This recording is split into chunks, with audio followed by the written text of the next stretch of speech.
scared, but you don't even have the Infinity Gauntlet. What could you do? Hey, what's up you guys? ShartimusPrime here, doing another DC Collectibles action figure review on the DC Comics Icon Series 2 Lex Luthor. I gotta give a big thanks to DC Collectibles for making this review possible. If you're trying to pick up your DC Collectibles, you can get them at the link below. And the package over here looks pretty standard for DC Icons. You can see he's number 8. We got the big L right over there for Lex Luthor. And then you can see from the side over here that he's from the Forever Evil storyline. And then on the back you can see the other 3 figures from the wave. Then there's also the Green Lantern, which is not shown right over here. Alright, let's get to it and crack this thing open. And here's Lex Luthor in his power suit out of the packaging. Very cool figure. I like this one. I really like the sculpted details that we get on this guy. They did some really cool things with the joints over here that I appreciate. You get a decent amount of accessories. I really like the head sculpt a lot. I think the paint apps came out very clean, and I do like the articulation on this guy. So let's take a closer look at the accessories, and then we'll take a closer look at this Lex Luthor. So Lex comes with a set of fisted hands over here. You get these wide open hands, or these repulsor hands. I've seen images from the Forever Evil title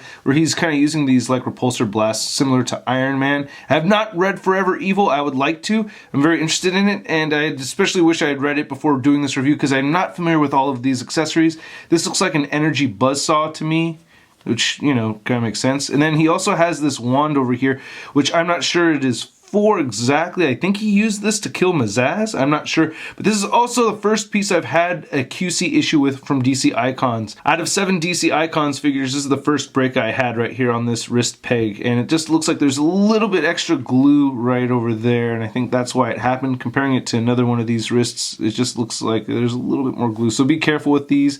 And you also get this spike right over here, which looks pretty nice. And you just clip it onto his forearm.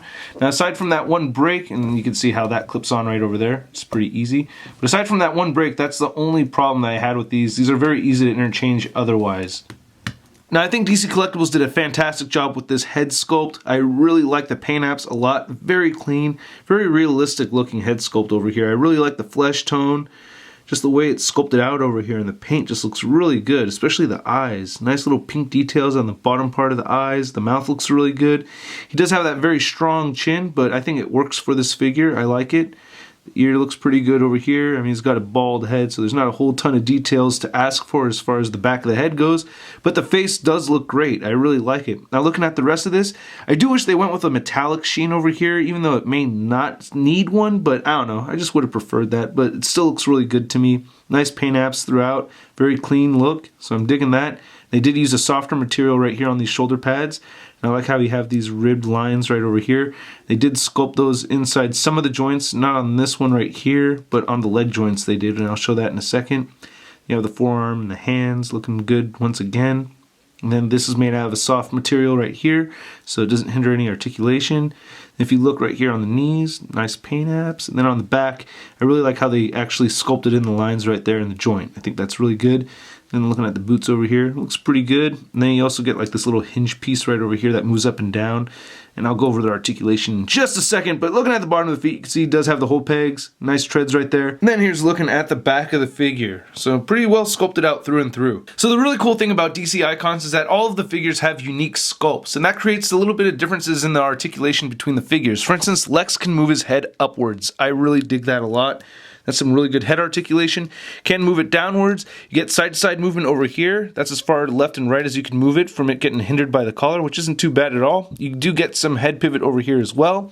You get shoulder joints that move outward that much, and you can see this is kind of bending this flexible plastic right over here by doing that. You can move the shoulders forward. You get a bicep swivel, which has gotten very loose on this left side, by the way. He does have double jointed elbows that bend in a little bit more than 90 degrees.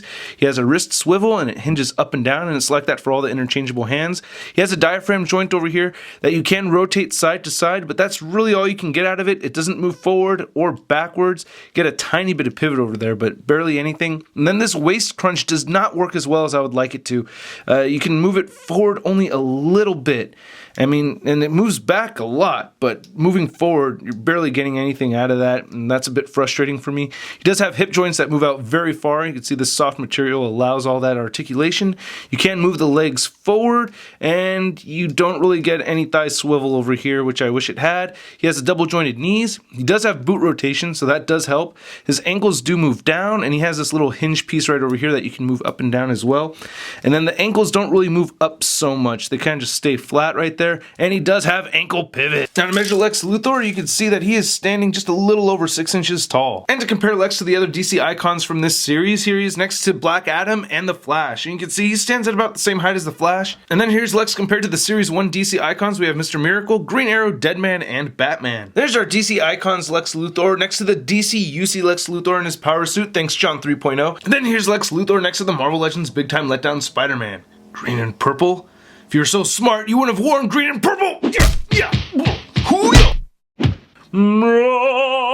So I do have my gripes about this figure. I'm not going to say it's my favorite DC Icons figure so far, but I actually do like it, complaints and all. Anyway, I hope you guys liked my review. If you did, please hit the like button. Click any of these boxes right over here. If you want more Shart in your face, if you have the age of 18 or older, please check out the Patreon account. Your help is much appreciated. You can follow me on Facebook, Twitter, and Instagram, and go to toynewseye.com for the latest in action figure news. I'll catch you guys later.